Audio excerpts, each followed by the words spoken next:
Ini mungkin agak membingungkan Iya. buat kawan Puan karena memang produser itu udah banyak jenis. Ada eksekutif produser. Betul. Ya, mereka tuh biasanya pihak-pihak yang memberi dana. Oke. Ada produser ini yang tadi yang all around merhatiin. Ada co-producer. Nah, co-producer ini lain lagi. Co-producer tuh biasanya cuma punya tugas satu. Tugas mereka apa gitu. Ada cerita para Puan.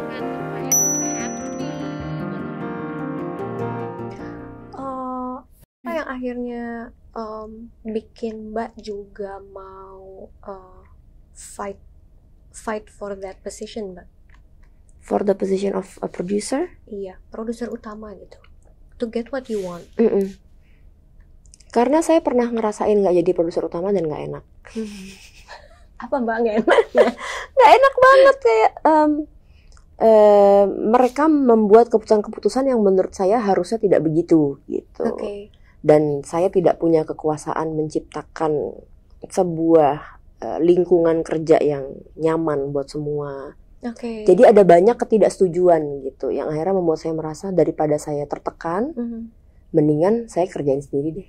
Gitu, supaya saya bisa bikin apa yang saya mau gitu. Berapa lama Mbak akhirnya itu terjadi sampai akhirnya Mbak enggak, aku mau kerjain sendiri deh? Itu cukup lama. Jadi saya sempat setelah keluar dari Mbak Mira, ngerjain 2 film yang saya nggak happy. Setelah itu baru saya berpikir, that's it, saya bikin sendiri. Gitu. Wow, semembekas itukah? Semembekas itukah? Betul, semembekas itu. Apakah misalnya ada nada suara yang naik yang akhirnya bikin kesel, atau memang kayak lebih diremehkan kah, atau? Sebenarnya nggak diremehkan sih, dan tidak juga bukan masalah merasa direndahkan gitu ya, tapi lebih ke menciptakan budaya kerjanya tuh nggak nyaman gitu. Misalnya budaya kerjanya itu sangat male chauvinistic gitu. Itu kan saya nggak nyaman ya, saya nggak nyaman gitu. Jadi tentunya saya merasa saya mau menciptakan budaya kerja saya sendiri gitu, di mana saya nyaman. Saya nggak mau jadi industri film kalau harus seperti ini. Tapi problemnya saya bisa mengatakan itu karena saya pernah kerja di bawah produser perempuan dan saya tahu bahwa budaya kerja seperti itu bisa dilakukan. Iya kan? Iya, betul. Kalau saya nggak tahu, saya pertama kali masuk di lingkungan kerja seperti itu, pasti saya akan merasa lingkungan film memang seperti ini. But I know from experience bahwa nggak harus seperti itu kok, bisa kok gitu.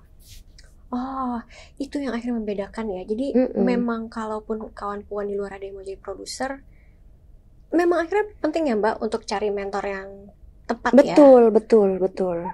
Kalau menurut Mbak sendiri akhirnya mencari mentor yang tepat itu apa kriteria mentor yang harus kita cari ya supaya kita juga fulfilled gitu, terus kayak keinginan kita sebagai produser untuk kasih cerita yang beragam gitu, itu bisa tercapai? Nah, itu pertanyaan yang sangat sulit. Mencari gimana spesifikasi mentor gitu, karena mungkin bisa dimulai dengan kamu nonton film-filmnya. Film-film mana yang kamu suka? Kalau ada film yang kamu suka dan kamu runut produsernya sama, bergurulah sama dia. Gitu aja. Itu tips oke banget tuh. Kalau Mbak sendiri selain Mbak Mira gitu ya, ada tuh list-list film dan produser yang menurut Mbak aku kayak pengen belajar dari dia deh. Pengen banget, tapi orangnya jauh. Siapa aja Mbak? Kathleen Kennedy. Aku pengen banget kerja bareng Kathleen Kennedy. Maksudnya belajar dari dia gitu. Tapi tentunya dia jauh. Dia sebelumnya itu ternyata katanya sekretarisnya Steven Spielberg ya? Betul. Dan bisa jadi produser. Kathleen Kennedy. Satu lagi Christine Vachon. Christine Vachon itu yang produsernya berapa Mbak? Terakhir dia produserin Past Lives. Oh, oke. Tapi sebelumnya dia banyak sama Todd Haynes. Sutradara namanya Todd Haynes. 2 itu yang saya pengen belajar bareng gitu. Tapi tentunya kan jauh ya. Tapi ya saya mengikuti film-film mereka gitu. Kita berandai-andai deh ya. Berandai-andai. Kalau Kathleen Kennedy gitu, apa yang bikin Mbak sampai segitunya dan ilmu apa yang mau diserap Mbak? Saya tuh senang banget sama film-film yang dia produce. Jadi emang saya melakukan tips yang tadi itu gitu. Saya nonton film, setiap kali saya nonton film saya catat produsernya siapa gitu. begitu ada repeated name kan langsung, oh berarti aku cocok nih sama dia gitu. Ya. Gimana sih cara dia bisa kerja membuat film seperti itu dengan sutradara ini? Gitu. Pengen belajar itunya sih, bener-bener ilmu yang lebih fundamental aja gitu tentang producing gitu. Pengen belajar itu sih. Itu dari Kathleen Kennedy. Dari Kathleen Kennedy dan Christine Vachon juga sama gitu. Apakah itu karena Mbak ngelihat sebagai produser kadang menyocokkan dengan director itu juga ada challenge yang fundamental? Itu challenge, tapi sebenarnya itu challenge yang pasti ada di mana-mana. Di semua film pasti ada, dan nggak cuma sama sutradara, tapi sama kru-kru lain juga begitu. Tapi yang lebih fundamental tuh misalnya bisa melihat sesuatu dari sebuah tulisan, satu halaman, bisa memfisikan menjadi sebuah film yang seperti apa. Nah itu sesuatu yang nggak bisa diajarin gitu. Itu sesuatu yang mesti dialamin. Dan itu sih yang pengen saya pelajarin. Kok bisa? Kita kan kalau terima dari sutradara pitching itu cuma satu halaman sinopsis. Gitu ya, Mbak, ya? Satu halaman sinopsis. Dari situ bagaimana bisa jadi film yang kayak gitu gitu. Itu masuk ke experience dan juga ke ada feelingnya, ada intuisinya. Nah itu tuh yang pengen saya pelajarin gitu dari mereka berdua. Apalagi kadang mereka jadi trendsetter malah ya. Yang lain lagi ngerjain apa, tiba-tiba dia bisa tiba-tiba agak belok dari tren yang lagi jalan, bikin sesuatu yang beda gitu ya. Itunya ya Mbak ya. Kalau proses kreatifnya Mbak Mandy sendiri gitu, ketika dapat yang hanya satu halaman, biasanya kalau Mbak Mandy gimana? Biasanya kalau aku pertama ngelihat apakah, jadi gini, banyak sekali orang menuliskan sinopsis satu halaman yang tidak ada cerita. Jadi penuh deskripsi, deskripsi karakter atau deskripsi tempat atau deskripsi kejadian. Tadi pertama yang mesti dilihat adalah apakah ini ada cerita. Kemudian apakah ada karakter yang menarik untuk membawa cerita itu. Kemudian apakah jelas cerita dimulai dari mana, berakhir di mana. Kadang-kadang cerita ada tapi mulai dari mana, akhirnya apa gitu, endingnya apa yang mesti jelas gitu. Jadi 3 itu sih biasanya yang aku lihat dulu. Kalau menurutku 3 ini ada yang kadang-kadang belum jelas tapi kok menarik ya gitu. Aku suka ya. Ada yang kling gitu di dalam hati. Biasanya aku coba approach untuk develop gitu. Sehari-hari biasanya terima berapa banyak tumpukan sehelai kertas itu, Mbak? Aku sebenarnya tidak banyak menerima karena aku memang tidak menerima. Tapi mencari kiriman. Aku biasanya mencari atau misalnya temen datang. Tapi aku tidak menerima kiriman dari orang yang aku tidak kenal. Kenapa? Karena waktu kita rilis Ada Apa Dengan Cinta yang pertama, tiba-tiba ada orang bilang mau ngesu. Katanya dia pernah ngirim skrip yang mirip. Padahal kita nggak pernah baca, sama sekali nggak pernah baca. Ternyata dia kirim pakai pos, diterima. Dan kita taruh gitu aja, tapi nggak pernah dibaca. Dan akhirnya setelah kita panik, ini orang siapa? Kita coba cari dari tumpukan-tumpukan skrip yang dikirim. Ada satu kita buka, beda. Ya walaupun ada karakter yang seperti Rangga, bahwa karakter ini moody, dikucilkan di sekolah gitu. Tapi beda banget, latar belakang, cerita, segala macam beda banget. Cuma karena dia merasa kamu ngambil karakter aku gitu. Problemnya cerita itu banyak miripnya. Yang menjadi poin penting adalah eksekusinya, bukan idenya. Nah, karena ide ini sebenarnya murah, aku sangat takut menerima kiriman cerita dari orang yang aku tidak kenal, karena aku tidak mau nanti ada klaim-klaim belakangan. Karena kemiripan itu pasti terjadi. Banyak sekali cerita yang mirip, banyak sekali cerita yang bahkan kita terinspirasi dari film A, kita terinspirasi dari cerpen A gitu, itu bisa aja gitu. Tapi beda dengan kita mengambil gitu. Maksudnya Mbak Mandy dengan ide murah itu karena ide tuh sebenarnya bisa apa aja, tapi yang memang akhirnya apa Mbak, ada nyawanya kah? Ada mutunya kah? Tapi atau? bagaimana ide itu dikembangkan? Itu kan eksekusi. Ya. Bagaimana ide itu dikembangkan dari ide yang 1 halaman menjadi skrip yang 100 halaman menjadi sebuah film. Itu semua eksekusi. Tapi ide 1 halaman itu kalau kita baca banyak banget yang sama. Gitu. Banyak nggak sama persis tapi kesamaannya tuh ada gitu. Tapi bagaimana itu dikembangkan sampai jadi film itu yang kuncinya gitu menurut saya. Oke. Mbak, aku tertarik dengan cerita soal kegemesannya Mbak Mandy. Balik lagi nih, kegemesannya Mbak Mandy yang ketika misalnya tidak menjadi produser utama, lalu akhirnya harus menerima satu kondisi yang sebenarnya nggak mau nih, kayak gini nih nggak cocok buat aku gitu. Sehingga akhirnya aku mau memutuskan aku yang akan jadi produser utama, I'll make the decision lah, kira-kira gitu. Ketika itu terjadi, kesel ya Mbak ya? Lebih ke gini, bikin film itu kan susah dan waktunya panjang. Jadi it's a big portion of your life. Do you really want to spend a big portion of your life doing something you don't like? Gitu aja sih. Mana long hours lagi ya? Long hours. Jamnya panjang. Kalaupun kita mengerjakan di lingkungan kerja yang menyenangkan, itu aja udah sulit.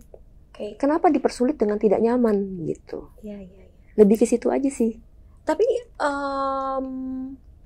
ada kayak apa namanya perasaan yang Mbak Mandy tuh tipe yang akhirnya bisa cepat move on kah gitu ya, atau yang kayak lingeringnya itu? Aku cukup cepat move on. Cepat ya. Cukup cepat move on. Karena kenapa? Karena apakah memang karakternya Mbak Mandy rasa seperti itu, atau karena di dunia film nggak bisa nih terus-terusan kayak gini, ada begitu banyak hal yang harus dipikirin? Lebih yang kedua. Jadi memang kuncinya untuk cepat move on adalah menyibukkan diri dengan hal yang lain. Nanti pelan-pelan akan lupa. Aku orang yang sangat percaya sama kekuatan waktu. Gitu. Jadi aku percaya ya walaupun ada hal-hal yang tidak bisa di-heal sama waktu, tapi sebagian besar hal bisa menurutku. Kalau soal manage emosi dan manage ego deh Mbak ya. Kan dari tadi kalau misalnya kita cerita, aku kan merasa Mbak Mandy tuh cukup tenang gitu ya. Sedangkan pekerjaan produser itu kalau yang dari Mbak cerita itu sebagai orang awam, aku merasa itu kayak pening dan sakit kepala kuadrat gitu ya. Karena, mesti mikirin ini, entar yang sana lagi kenapa? Oh, ada budget, tiba-tiba ada yang nggak mau, aku maunya gini. Itu kan tensi orang urusan beda ya. Tapi tensi kita itu kan kita harus tetap cool ketika melakukan gitu. Gimana caranya Mbak sendiri manage stres? Sebenarnya awalnya aku tidak begini. Maksudnya? Awalnya panikan. Panikan dan bisa marah. Bisa marah, bisa. Nggak bisa, ini harus gini, itu bisa marah gitu. Tapi berdasarkan pengalaman setelah beberapa film, ternyata panik dan marah itu tidak menghasilkan apa-apa. Lama-lama jadi belajar juga untuk kalem. Gitu. Jadi untuk mikir, kalau aku ngomongnya begini, reaksi dia akan begitu, sehingga ini tidak akan positif hasil sama produksi. Jadi aku ngomongnya harus berbeda. Lama-lama jadi belajar, tapi awalnya sih enggak. Itu belajar, itu proses belajar. Itu salah satu pelajaran ya? Salah satu pelajaran. Lama Mbak? Lumayan sih. Ada sekitar 2 film dulu begitu. Waktu masih di Miles lagi. 2 film, tapi ya maksudnya belajar juga dengan lihat Mbak Mira, gitu caranya lebih kalem. Nah kalau kan tadi Mbak juga cerita bahwa Mbak juga sebagai ibu melihat tugas produser itu kan seperti ibu gitu ya.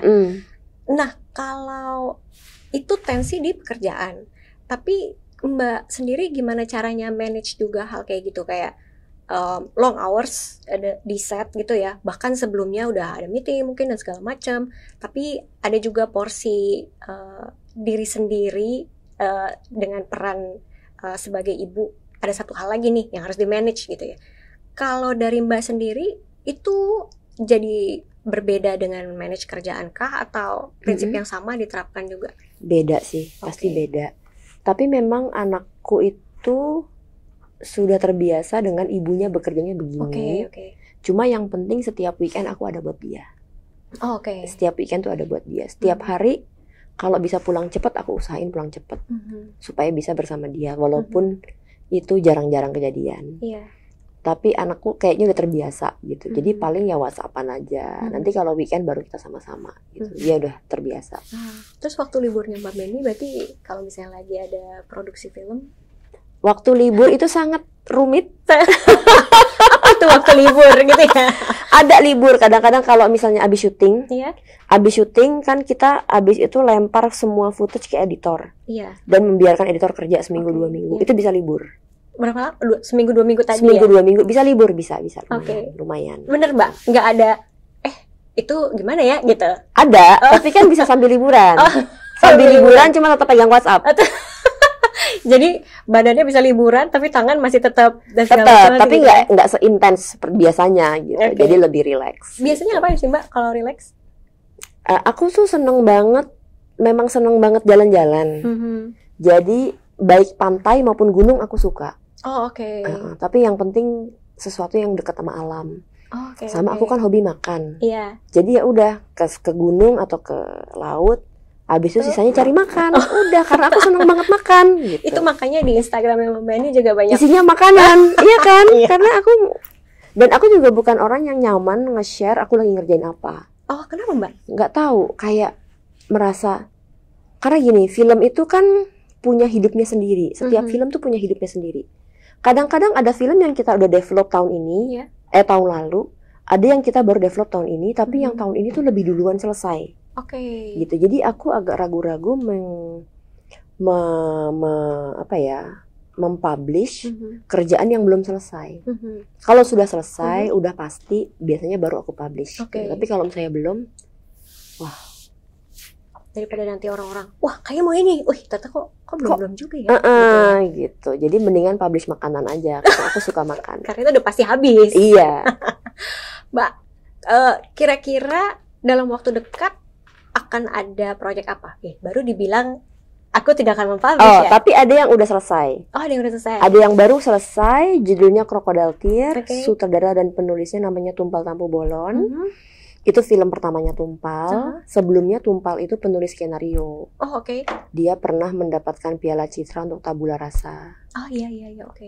Tapi kalau Crocodile Tears itu memang sesuai dengan namanya, ceritanya kayak air mata buaya, Mbak. Jadi ceritanya tentang seorang ibu, ceritanya tentang seorang laki-laki usia early 20s, hidup dengan ibunya di sebuah taman buaya.